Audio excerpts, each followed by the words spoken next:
Vitaraga Vishayam Vachitam.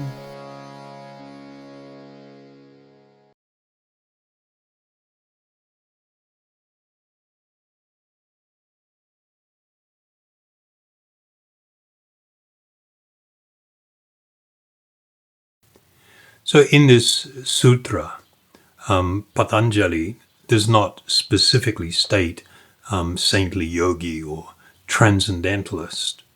However, it is implied by referencing a mind, or rather, more accurately, a state of consciousness, which is free from raga. Raga refers to material desire or to material attachment.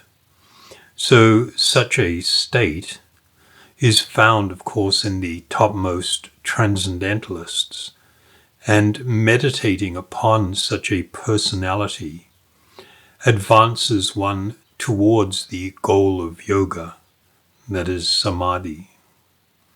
So this sutra is very pithy, of course, and condensed, and it contains within it probably one of the most important of spiritual principles that a sincere aspirant must adopt in order to succeed in achieving the highest goal of yoga.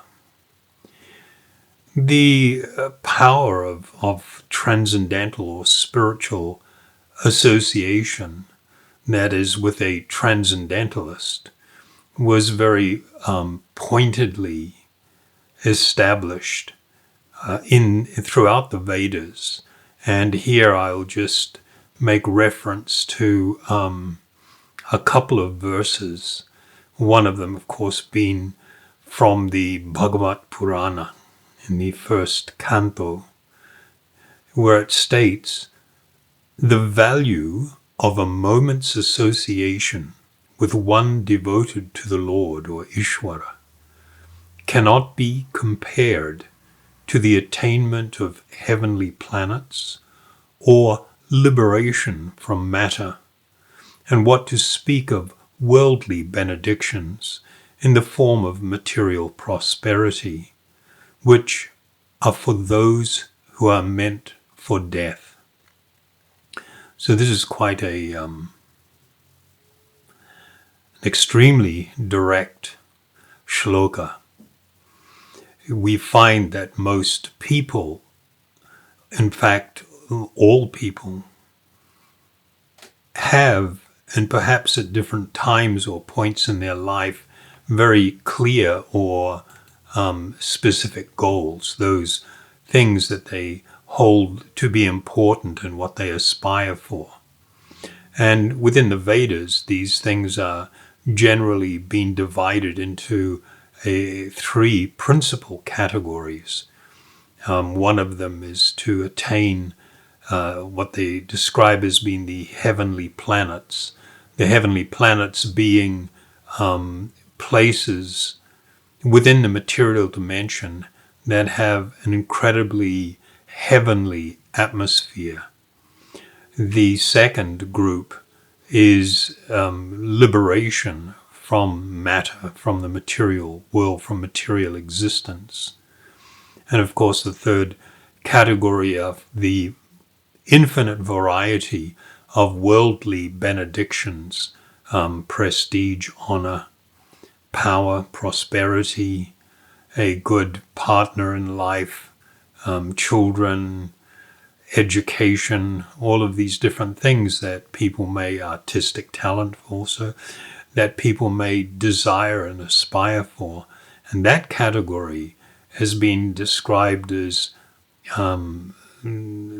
being the desires of those who are meant for death, meaning that their lives do not produce any other brilliant sort of outcome other than the eventual demise of their body, and which brings the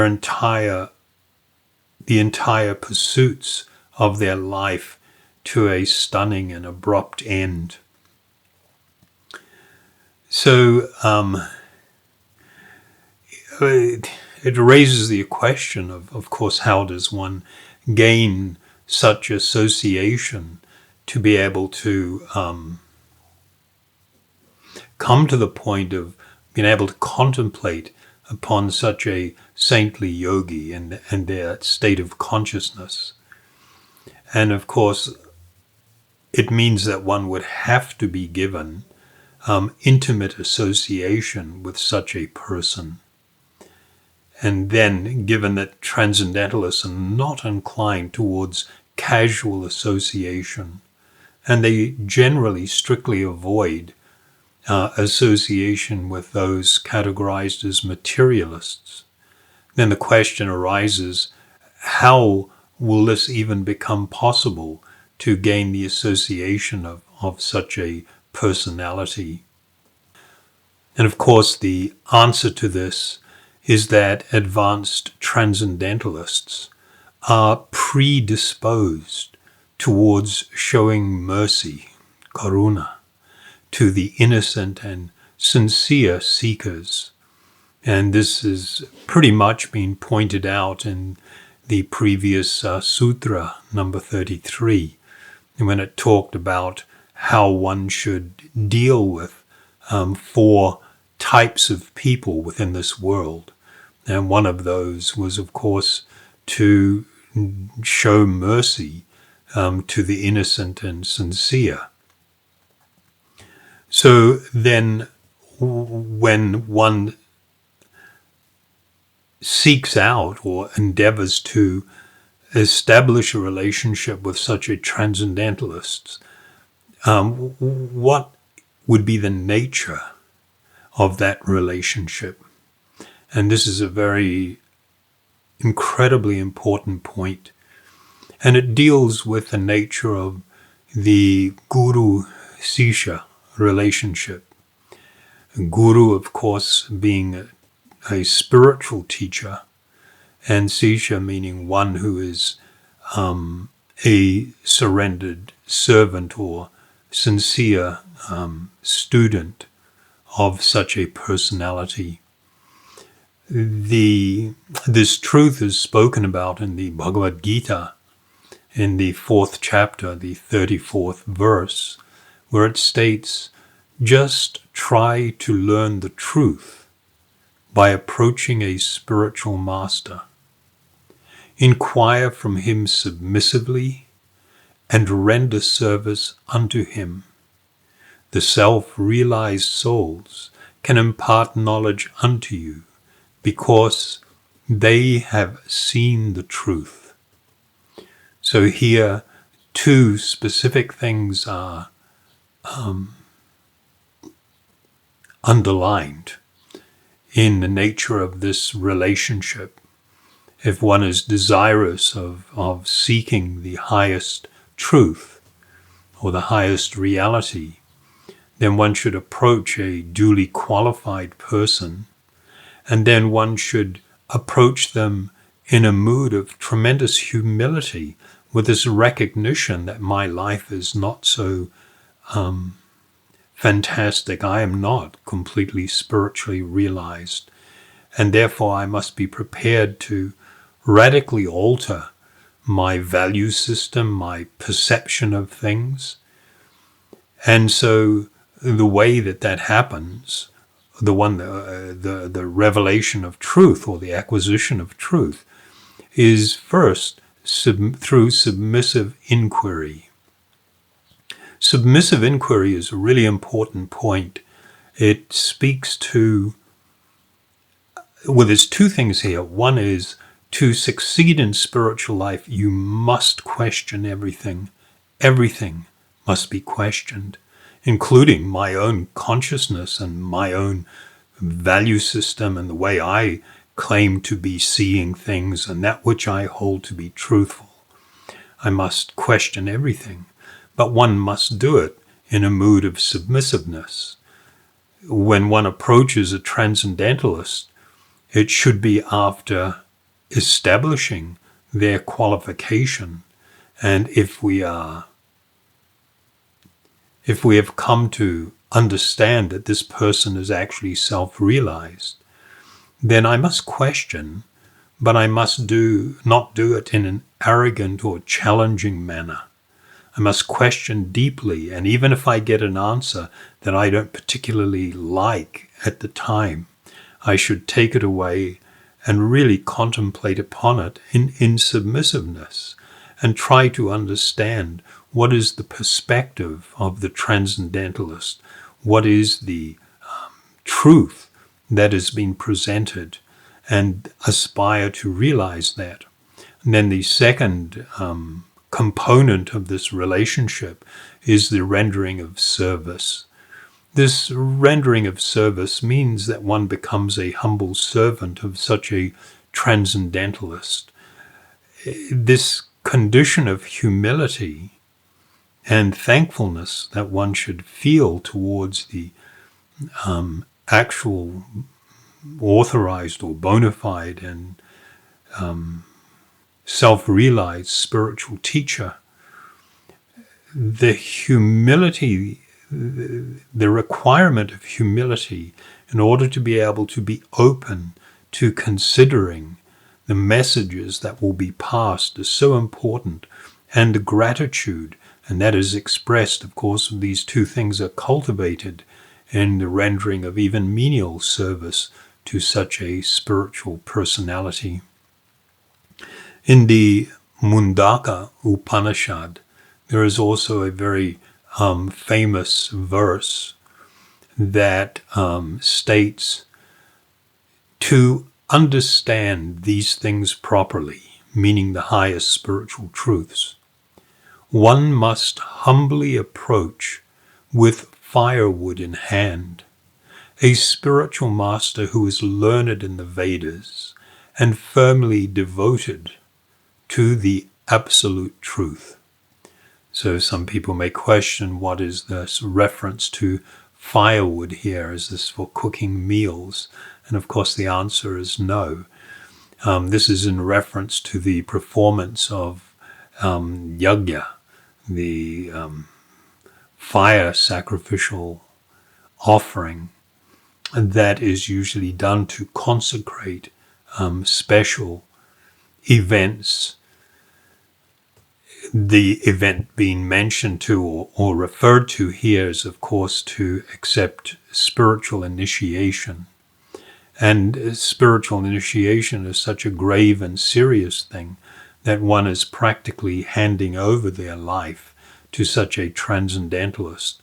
And should they agree to accept one as a student and then later as a disciple, initiated disciple, and then this event known as Diksha or initiation will be consecrated by a fire sacrifice. So this then, of course, raises the question of how do we know who is actually such a qualified transcendentalist? So I'm going to read another verse for you here from the Bhagavad Purana, where the great yogic sage Prabuddha Yogendra, where he instructs a very great king. His name was Nimi. So he informs the king, therefore, any person who seriously desires real happiness must seek a bona fide spiritual master and take shelter of him by initiation. The qualification of the bona fide guru is that he has realized the conclusions of the Vedas or scriptures by deliberation and is able to convince others of these conclusions. Such great personalities who have taken shelter of the Supreme Godhead, leaving aside all material considerations, should be understood to be bona fide spiritual masters.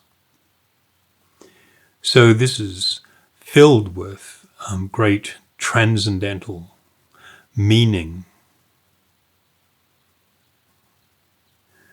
And it is very unfortunate that in the world, since time immemorial, there have always been an abundance of individuals who aspire to promote themselves as being spiritual teachers or gurus, and who are actually unqualified. When an innocent person or an ignorant person approaches and accepts such a unqualified person as guru, then it is considered actually a calamity.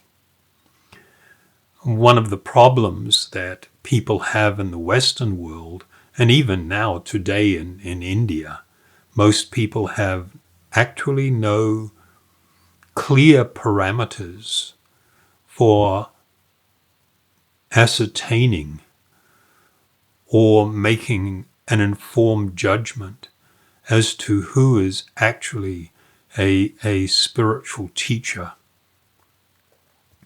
Many people are simply swept away by the external appearance of someone, that they look really cool, or they've got the right length of hair or no hair, and the type of robes they may be wearing, etc.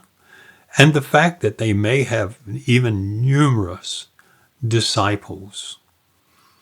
But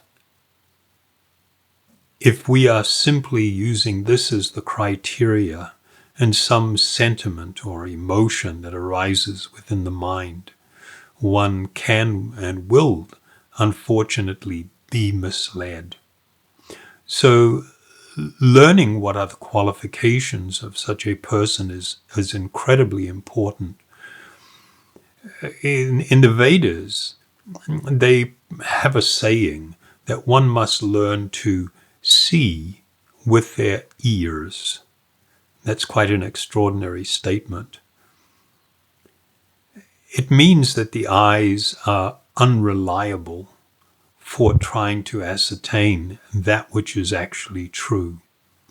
And one should instead be more focused on listening to what is spoken by these personalities. This is what it means to see with one's ears. And so there is a great need for an aspirant to be able to safeguard themselves on the spiritual journey by being able to ascertain what are the actual qualifications of such a transcendentalist. So there are a number of verses in the second chapter of the Bhagavad Gita that actually deal with the subject of qualification. And it begins with a question that is put to Lord Sri Krishna by Arjuna, where he says, "O Krishna, what are the symptoms of one whose consciousness is thus merged in transcendence? How does he speak? And what is his language? How does he sit? And how does he walk?"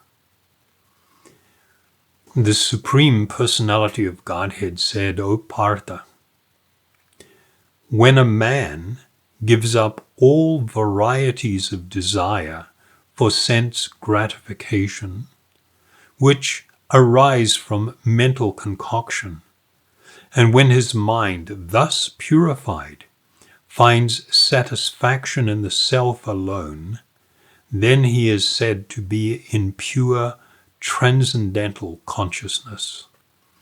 So this is really extraordinary, that the first qualification that's been laid out, or rather a symptom of a person's qualification, is that they have given up all varieties of desire for sense gratification. So, the symptom of one entangled in the material world, the foundation of their life is this illusion this untruth that the body and the mind is who I am. And of course, this then leads to the idea that I can find happiness, I can become fulfilled by different varieties of activity that stimulate the different senses. And when these senses become stimulated, there will be a certain level of pleasure that is experienced, and I will therefore become happy. A transcendentalist, having realized their true and eternal spiritual nature and been absorbed in an ocean of immeasurable transcendental happiness and spiritual experience in their meditation, absolutely lose all interest in sensual stimulation, trying to fulfill different desires that arise in the mind, which are described here as that these desires for sense gratification, they arise from mental concoction.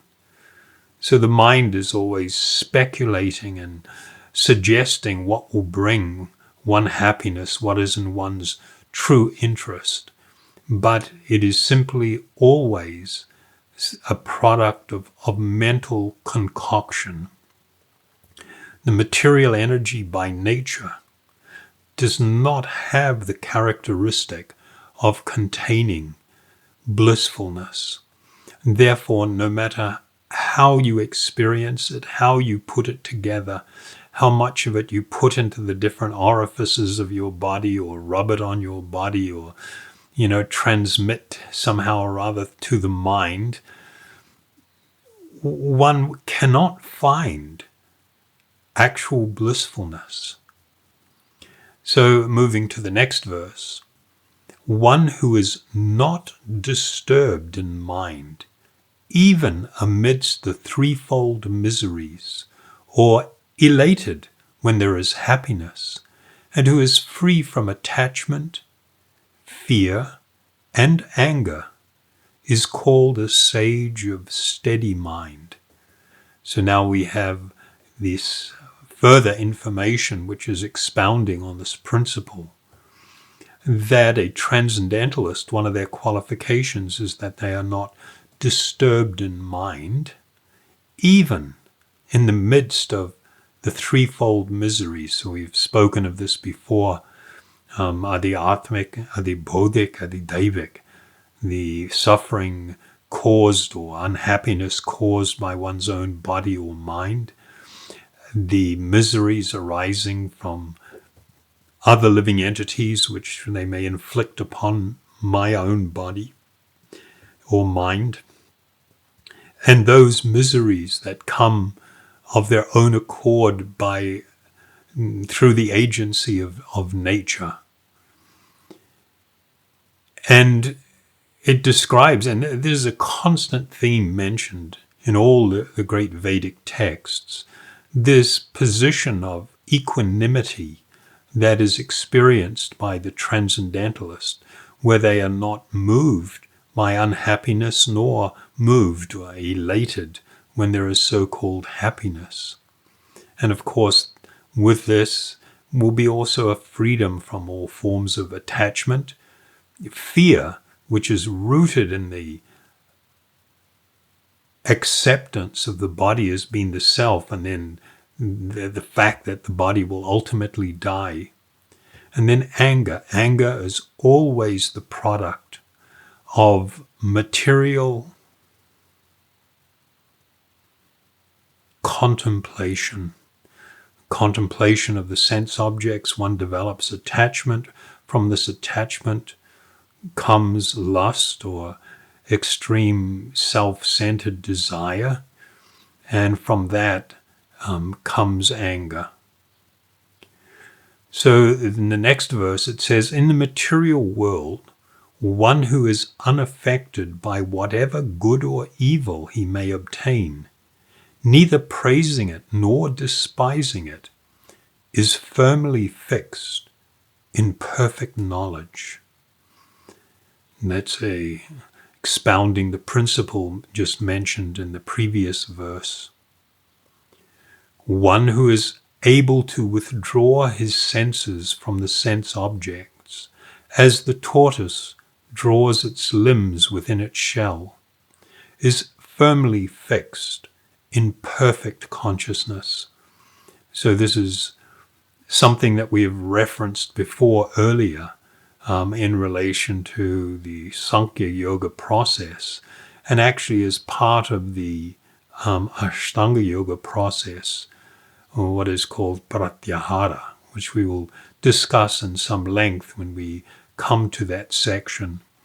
But the idea of being the master of one's mind, and therefore controlling and not so much controlling as not being affected by certain desires that may arise within the mind. And then finally, the embodied soul may be restricted from sense enjoyment, though the taste for sense objects remains. But ceasing such engagements by experiencing a higher taste, he is fixed in consciousness. So this is the final verse in the series that describes the condition of the actual transcendentalist. Many people become very saddened when they gain the association of a person whom they may value or hold in high esteem and think to be a transcendentalist, and then drawing close to that person at some point down the road, they are suddenly exposed to something that is quite shocking and quite devastating. And people then have a big struggle. Do I walk away from this? Do I stay? And they are in a position where on one side there is this strong sentimental attachment, and I have built these ideas that this person is of great stature, and my connection with him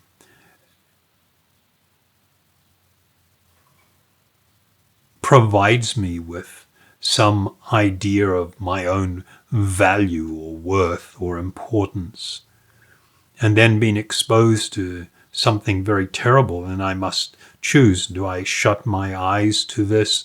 Do I try to explain it away, that it was some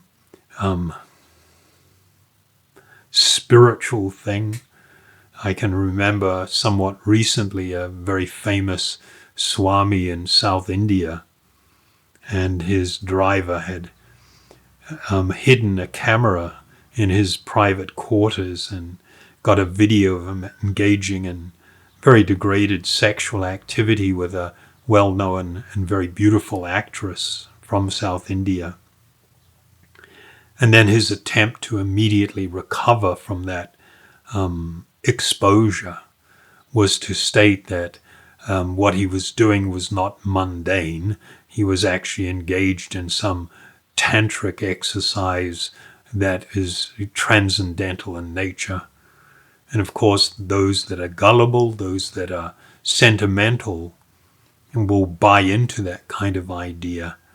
And that idea is completely contrary to everything that is taught within the Vedas.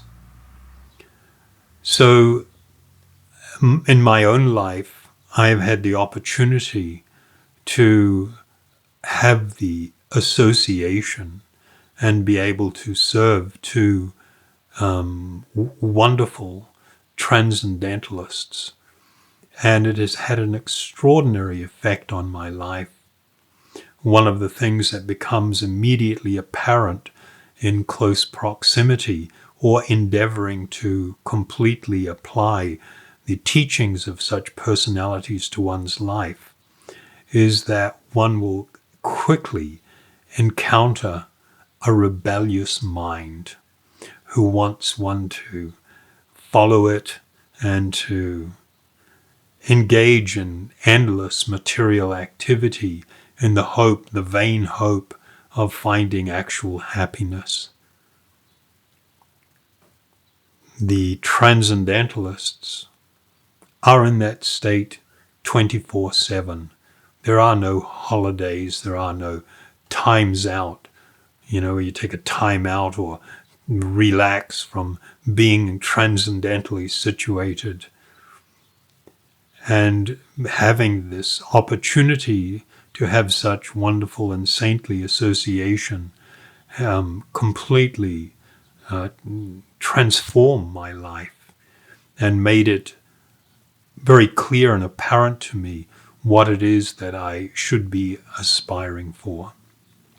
And so this sutra is actually of great significance and contains, as all of them do, much more information than what may appear to the neophyte when they first read these verses.